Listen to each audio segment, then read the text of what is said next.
Halo Tribuners, selamat sore dan apa kabar Anda? Senang sekali saya Putri Utami kembali menyapa Anda di Ambon hari ini, edisi Rabu 13 Agustus 2025, di mana selama beberapa menit ke depan kami akan menghadirkan sejumlah informasi terbaru dari beberapa daerah di Maluku untuk Anda. Kita mulai dengan berita pertama. Wajah baru JMP dicat merah putih makin apik, target pengerjaan selesai Oktober. Jembatan Merah Putih atau JMP Kota Ambon yang merupakan jembatan terpanjang pertama di Indonesia Timur dan diresmikan 2016 silam oleh Presiden Joko Widodo, kini dalam proses pemeliharaan. Pemeliharaan yang dilakukan yaitu dengan pengecatan seluruh komponen jembatan. Pantauan tribunambon.com di lokasi sekitar pukul 1:20 waktu Indonesia Timur, Senin 11 Agustus 2025, terlihat bagian pilon dari jembatan sudah dicat dengan warna merah dan bagian atas berwarna putih. Selain itu, seluruh kabel pancang sudah diberi cat berwarna merah. Saat diwawancarai, Tahir sebagai pengawas teknik mengatakan semua elemen yang ada di atas jembatan dicat, rangka baja yang berada di bawah juga akan dicat. Lebih lanjut, kata dia, untuk proses pengerjaan dibutuhkan hanya 14 orang pekerja karena lebih dominan menggunakan alat. Alat yang digunakan pekerja yaitu kompresor ditambah komponen alat cat. Sementara itu untuk penyelesaian pekerjaan direncanakan akan selesai pada bulan Oktober 2025 mendatang. Ia berharap masyarakat dapat menikmati perubahan pada jembatan dengan tidak mengotori area jembatan.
Ini paling kuat sih.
kabel yang kuat nih.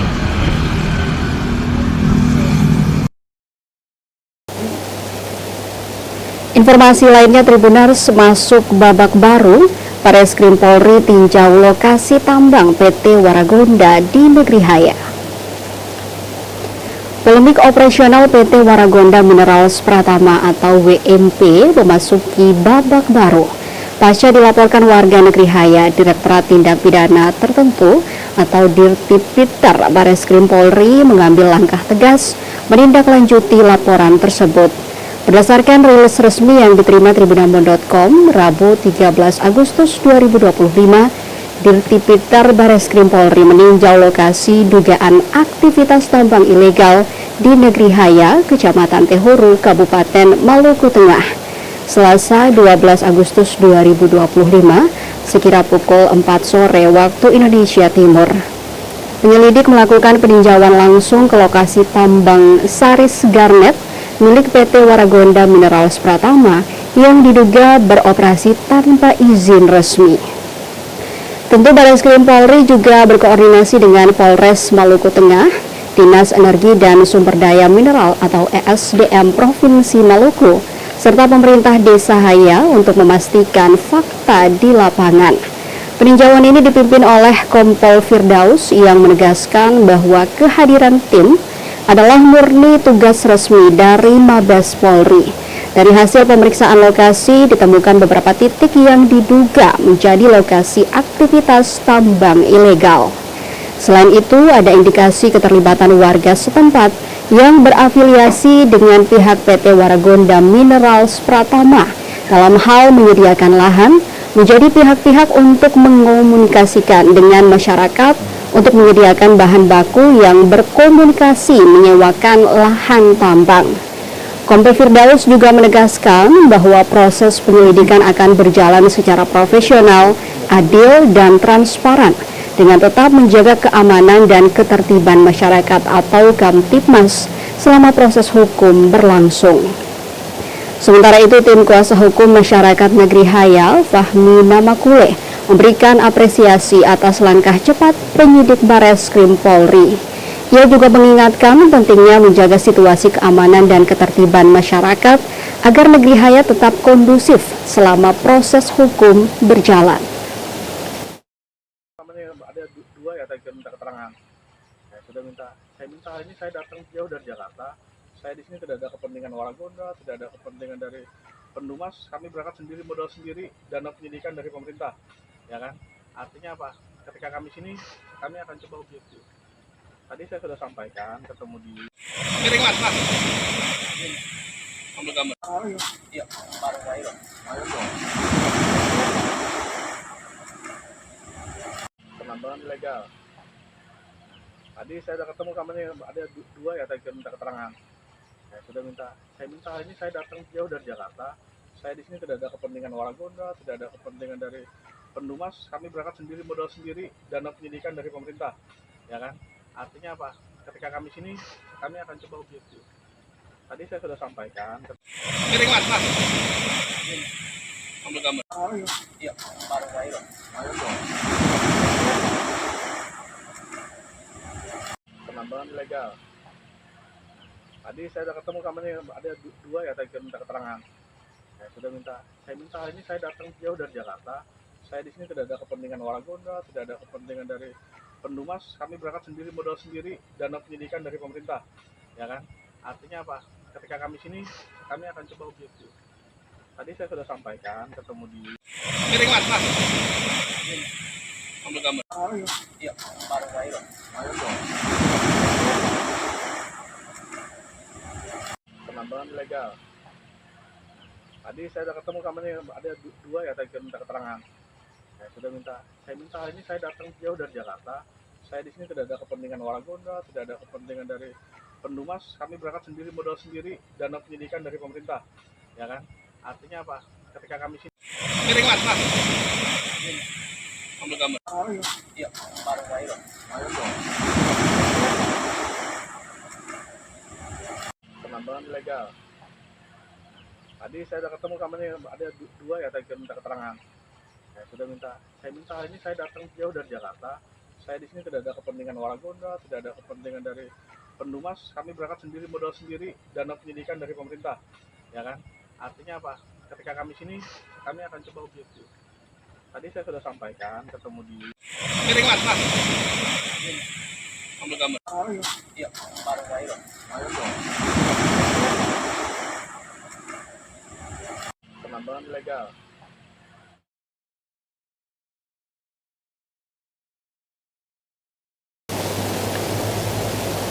Dari Maluku Tengah kita ke Serang bagian timur. Tribuners jorok, ratusan kemasan botol plastik bekas berhamburan di depan pagar RSUD Bula. Sampah berhamburan di depan pagar Rumah Sakit Umum Daerah atau RSUD Bula, Kabupaten Serang bagian timur atau SBT Maluku. Pantauan tribunalmu.com pukul 15.02 waktu Indonesia Timur, Selasa 12 Agustus 2025, sampah-sampah tersebut didominasi kemasan botol plastik bekas. Keberadaannya persis di sisi dekat pintu masuk halaman rumah sakit. Dari penampakan botol plastik itu sudah berbulan-bulan dibiarkan. Gufran Rumadan, 26 tahun, salah seorang pengunjung rumah sakit, menyayangkan kondisi itu.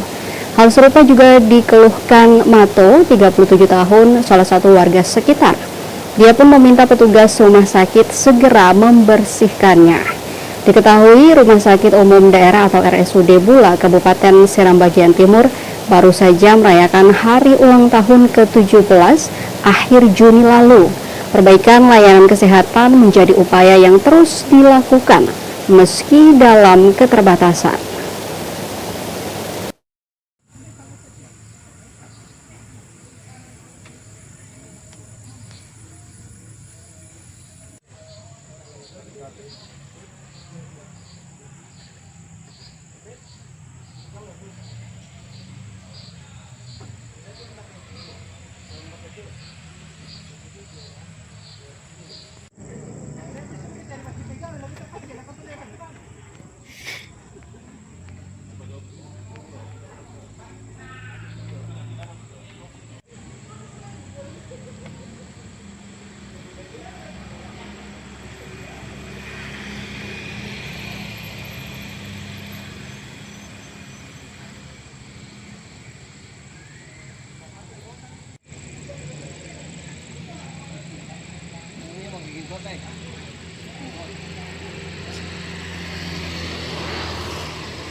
HUT Pramuka ke-64, ini pesan penting Kuarcap Puro.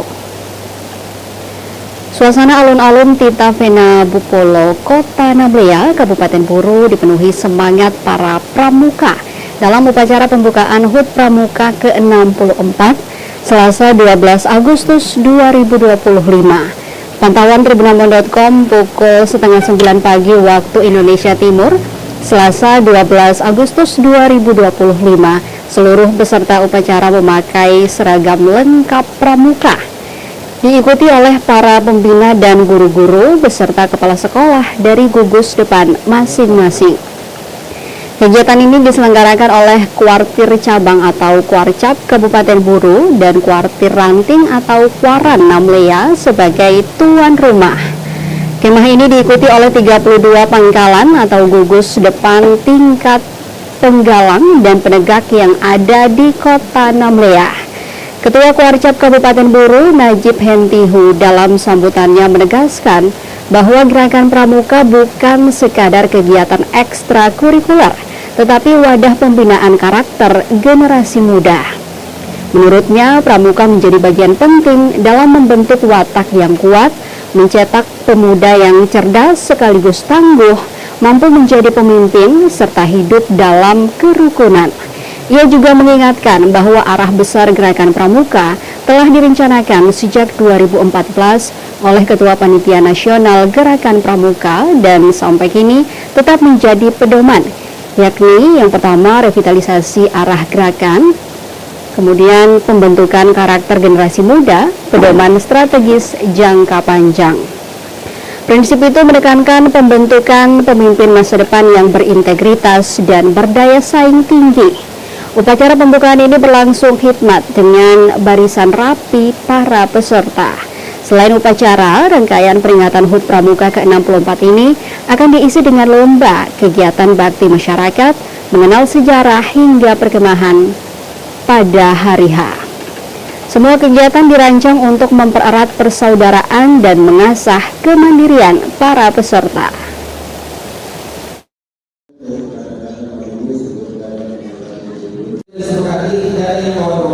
Tongkat di mana? Tongkat di mana? Jangan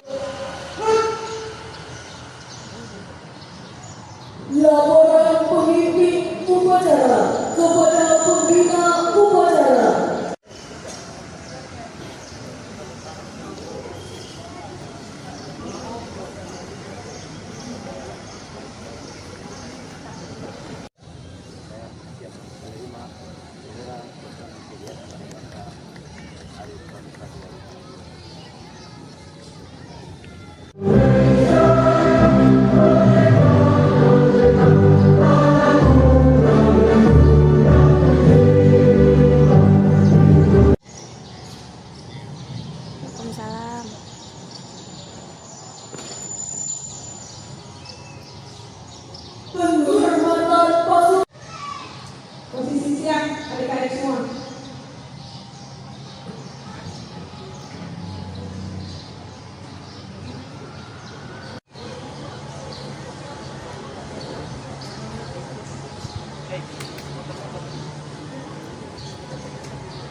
Lampu monumen Namlea City bersih dan beriman tak menyala.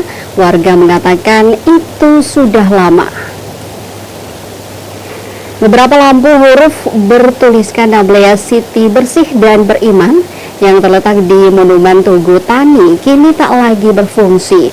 Pantauan tribunamo.com pukul 8 malam waktu Indonesia Timur, Selasa 12 Agustus 2025. Huruf N, A, M, E, B, dan E tidak menyala. Alhasil kalimat yang menjadi identitas dan kebanggaan kota Namlea itu kini sulit terbaca, terutama saat malam hari. Menurut salah seorang warga, Musa Buton, kerusakan lampu sudah berlangsung cukup lama. Monumen yang kerap dijadikan latar swafoto sudah jauh dari estetik.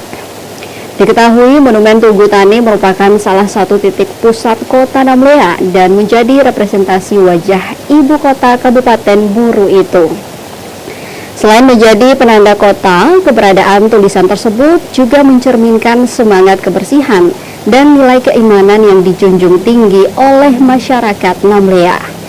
Musa berharap pemerintah daerah atau instansi terkait segera melakukan perbaikan agar tampilan kota tetap terjaga, terutama untuk memberikan kesan positif bagi pendatang maupun wisatawan.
Kita ke berita terakhir, Tribunars buntut penagihan retribusi pasar, pemuda Langgur palang kantor Bapenda Malra.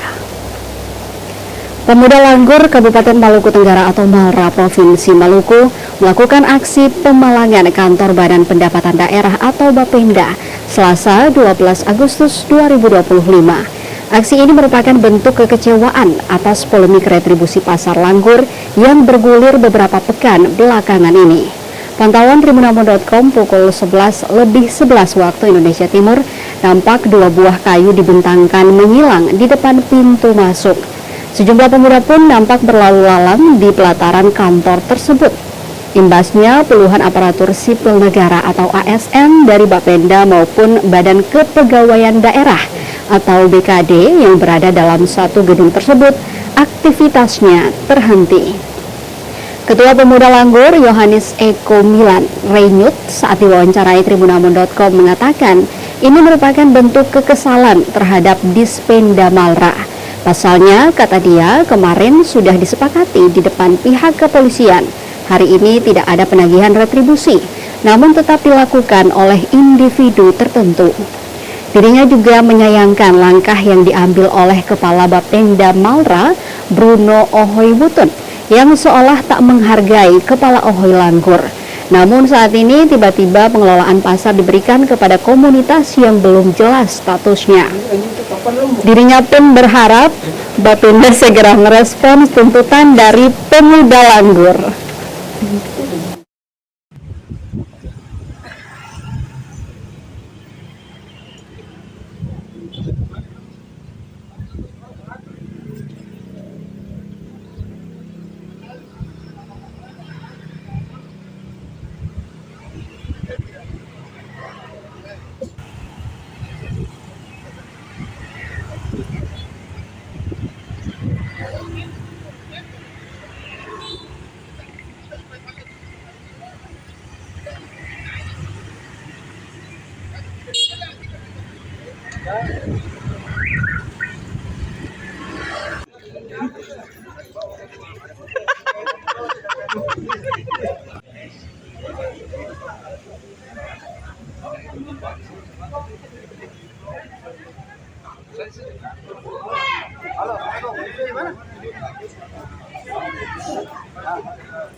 Tribuners, informasi tadi sekaligus mengakhiri perjumpaan kita di Ambon hari ini.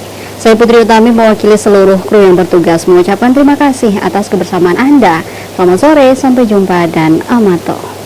Download Tribun X sekarang. Menghadirkan lokal menjadi Indonesia.